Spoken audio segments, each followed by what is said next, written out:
Hi everyone, welcome back to the channel, and this is basically an overview of my Dig 2 build. When the gameplay went up, I did receive quite a few messages in the email inbox, people asking what I'd done to it, so it's not super clear from the video. You see it from some weird angles, so I thought I'd show it off to you. So, this is a Wolverine Dig 2. This is the limited edition they did. It's like sort of an XM177 front end. I spoke about it in the video previous, where I said the markings weren't super accurate to like a real XM or M733 or whatever you want to call it, M16A2. So I went a bit wacky with it. I basically built it into something that I find functional and modular. So the first thing we did, which there's a video on the channel, was we fit the little green restrictor into the new engines, because I was getting an issue where I'd have to drop the PSI so low to get the power required that the engine wouldn't run properly. So go watch that video on the channel. It tells you how to do it and explains it a little bit more in depth. But switched out the restrictor. There's obviously a lot going on here.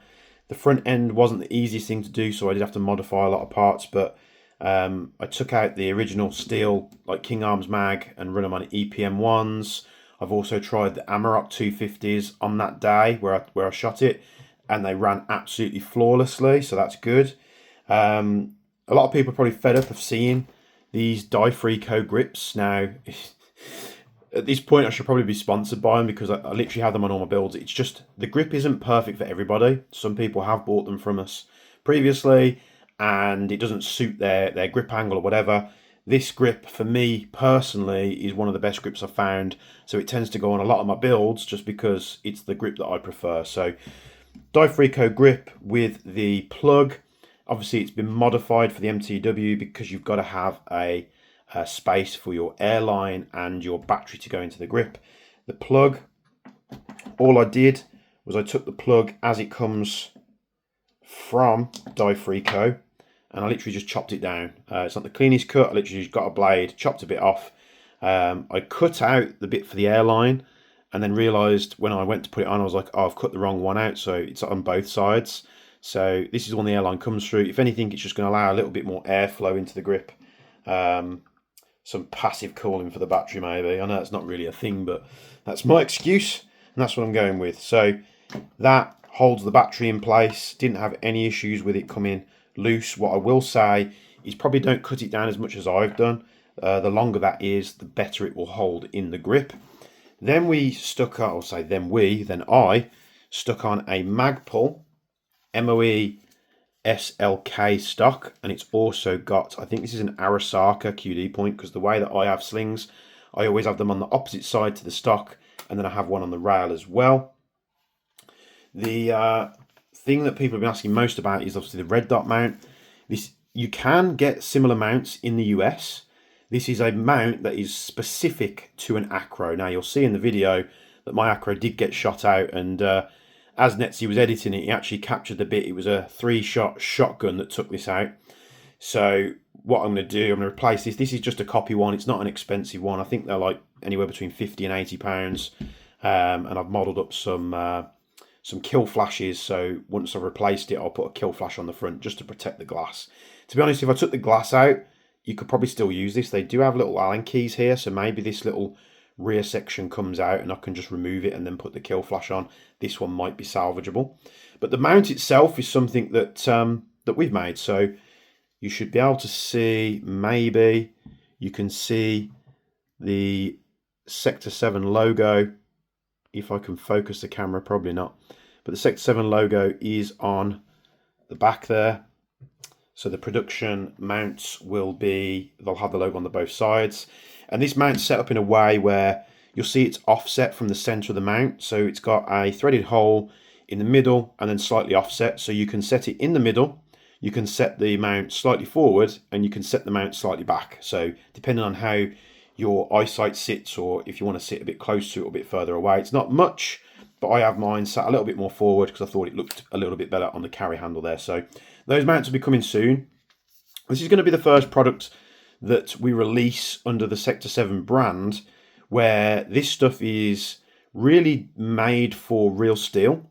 Now, you might be saying why, because we have made this mount to a real steel specification. So, you know, real acros will go on there. They'll mount to real carry handle uppers, and it is built to basically withstand recoil or anything like that. So Sector 7 products that come through Jaeger Precision, it's obviously still the same parent company. A few people have been taking note of this, that and the other that we've put on the channel, but the Sector 7 brand under Jaeger Precision will be focused on the real steel market, because we have customers that we will supply with those parts. So to get something like this, you can only currently get it from the US.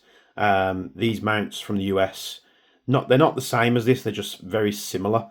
They all do it in their own different ways. A lot of them were a little bit too high, or they sat too far forward. I've just done it to the way I want it. So those in the US, they're around about $100, which is quite expensive. So we've done a red dot mount to real steel specifications that will still work for airsoft.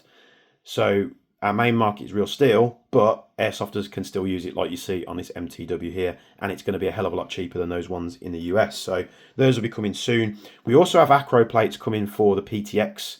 So you might have seen, if you're on our Instagram, you might have seen the PTX acro mounts that we've done, all CNC machined out 7075, Type 2 hard anodized. They are built better than the originals in my opinion, but then that will allow you to put the same style acro, anything with an acro style mounting system will go onto your gate PTX as well. So that's coming. We've got other products coming under the Sector 7 brand, but all will be revealed in future. Just note that the reason why I'm explaining this is because you might see that compared to like someone releasing an airsoft product, it might be a little bit more expensive, even though it still works for airsoft. And that's just because what we're making it for, and then airsoft filters down. We can't make an airsoft product and then try and sell it to the real steel market. So you can kind of see where we're going with that. So acro mount, I love it. It's nice and minuscule.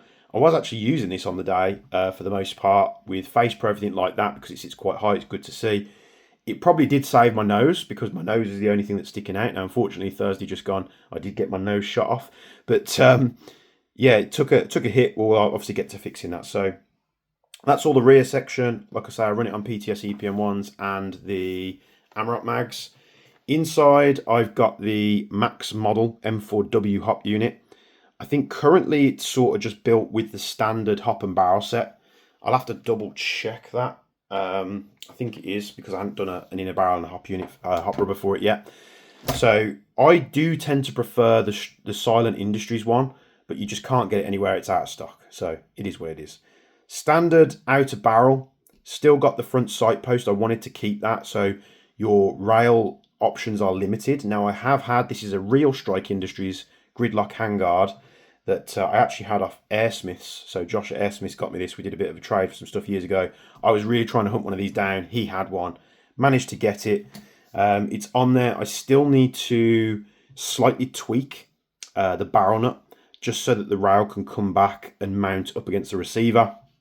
But I wanted to get it built, and I wanted to get playing with it. So the great thing about this rail system, it is a real one. They are expensive.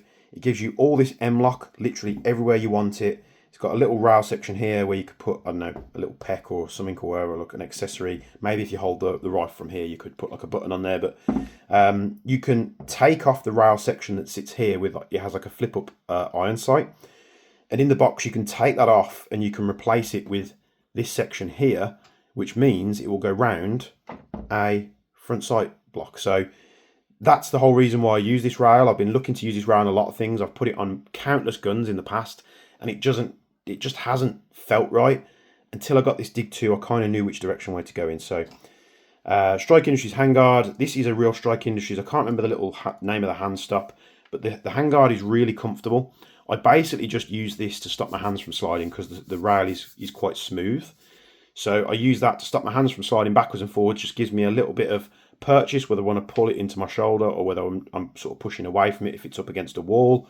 And I've got I think it's like a copy Unity mount, which is for a torch. Again, this is a Surefire light, but you can see it's got a bit of damage there. But this is just a copy one. I can't remember which one it is. I think it's like a Watson one. I think I got it off like AliExpress. I bought a bunch of them ages ago. And then this was just bought separately. And of course, I just hide the wires with one of these little wire mounting things. These I bought off Amazon. They come in like a pack of 20, really cheap. But the reason why I bought them was at the time I needed something, and they actually turned out to be pretty good. So the Surefire-esque light, copy light, is mounted on an M-lock mount. Now these mounts are a little bit terrible because they're very wobbly. So you want to get it into position. You want to press it up against either this side of the M-lock or that side, and then torque it down. So the reason why this thing was so loud was because of this muzzle attachment. Now, this is a Strike Industries muzzle device.